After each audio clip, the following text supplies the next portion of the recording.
How you doing, YouTube? Matt, Massive Beer Reviews, back with another mystery beer. A little damp mystery beer, a little bit of wrinklage on there. I took the sucker out of the fridge, oh god, about half an hour ago. Meant to dive right into it, but, you know, duty calls, had to run around the house, do a bunch of stuff, but did not compromise the mysteriousness of the mystery beer. Yes, defining the thing inside the thing that we're talking about. Anyway, mystery beers, people wrap beers up like this. You can see nice electrical tape, sweet Star Wars wrapping paper, and I open it, I drink it, I talk about it, I guess it, I talk about a whole bunch of bits and pieces of the beer, and then we reveal it and see how close I am. Pretty fun stuff. I like doing them, so let's crack into it. This one's pretty awesome. Like I said, Star Wars, a little chewy action, a little old school, kind of, new school Stormtroopers. R2-D2, what do you want? And black top. I wonder. The only black tops I know like this that I can get by me would be Speedway Stout. This looks like Speedway Stout. Now here's the other part though. Okay? That looks dark. It looks rich. It looks decadent. He's got a pinky finger of really rocky, dissipating super quick mocha, what I like my coffee to look like, colored head, and then you have that rich, deep darkness. Now, as far as the preconceived notion goes, I can glean a little bit of silver on there. I believe the Speedway cans are all black, so just take that for what it's worth. But I'm really going to want to say this is Speedway Stout. First things first, I'm assuming this is going to be a huge stout, and I'm assuming it's barrel-aged because from a distance, I just get rich, huge, gigantic, just sticky, icky maltiness even from this distance. So let's actually get a proper nose in this sucker.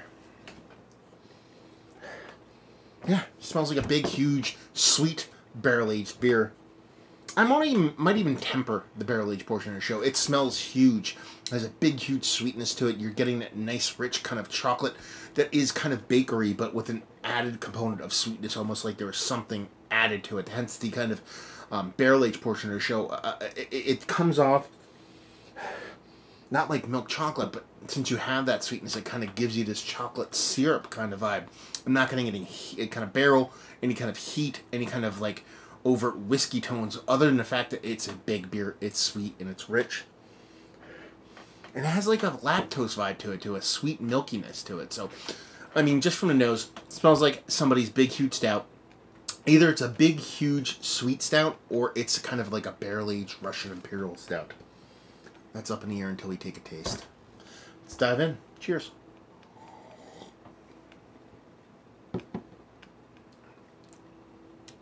Yeah.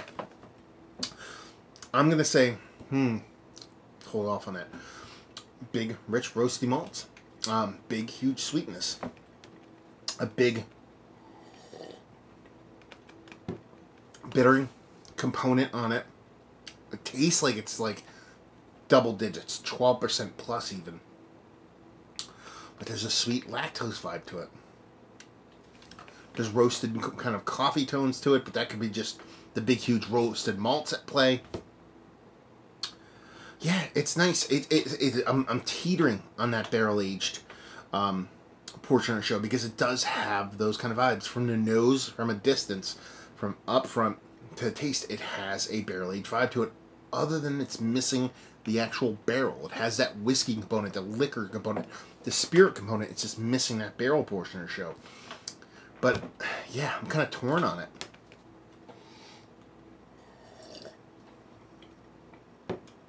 Which is not something that can be added to ordinary.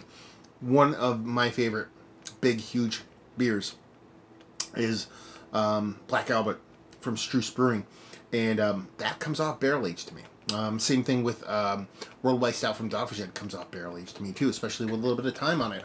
So you can get those barrel-aged vibes without actually hitting the barrel. And just kind of lacking that wood and whatnot. Yeah.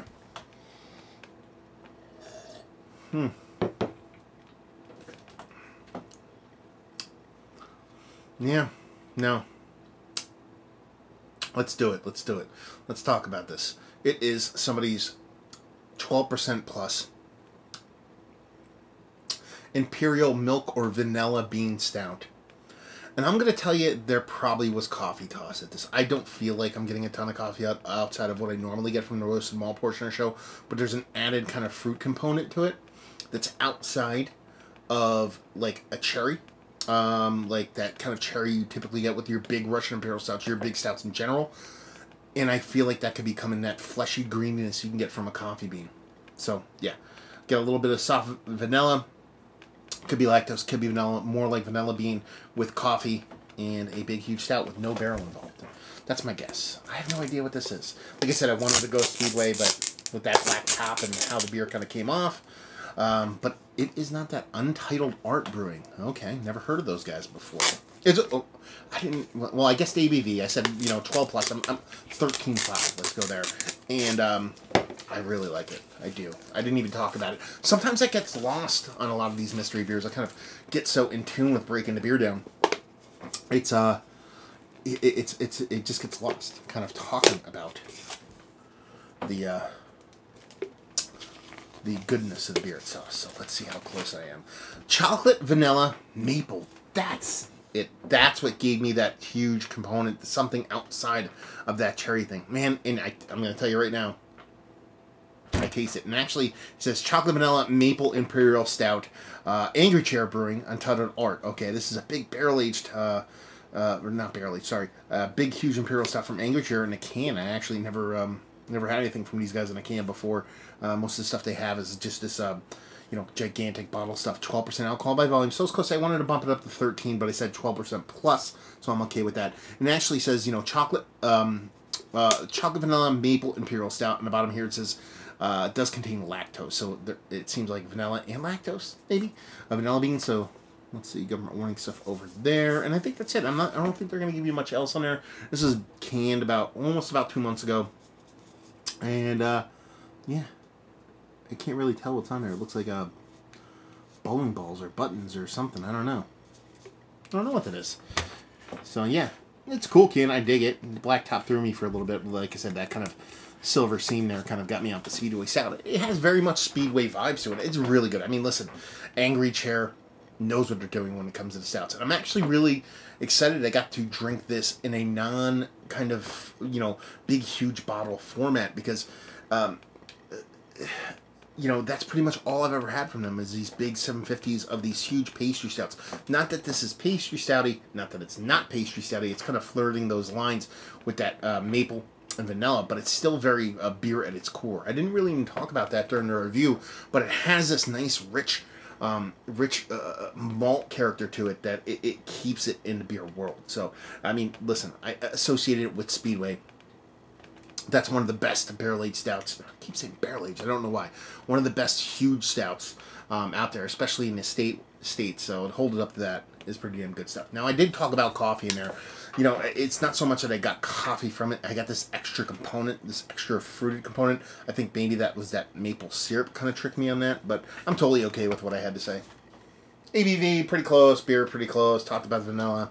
I'm good to go, and it's a pretty damn good beer. So let's talk about it. It's one of the better non-barrel-aged stouts that I've had as an adjunct or otherwise. Actually, yeah, might be up towards the top. It's just a delicious beer. Well made from a brewery that actually knows, I shouldn't say actually, that obviously knows what they're doing when it comes to big, huge stouts. Value and availability, no idea. Maybe Jason. Jason was the one that gave this to me, Corny Craft Beers on Instagram. Maybe Jason or somebody down there in Florida can actually let us know what's what when it comes to pricing on this and leave you with, if you like what we like this. If you like big, huge barrel-aged stout with vanilla over and undertones, I guess you would say, that comes off sweet but not cloying. Because that's what this is. It's just a big, huge imperial stout that's pretty damn tasty stuff. If you like Speedway but wanted an extra component to it, this is what it's going to give you.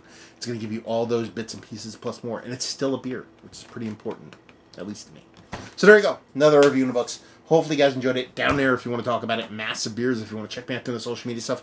Beer Massive if you want to check me out doing the whole podcasting thing. MassiveBeers@gmail.com if you want to email me. For what reason, I don't know. Maybe you want to send me Mr. Beers. The only way I can do them is if you guys send them off. So there you go. Hopefully you guys enjoyed the review. Hopefully you're enjoying a nice little Angry Chair beer right now. And hopefully see you next time. Cheers.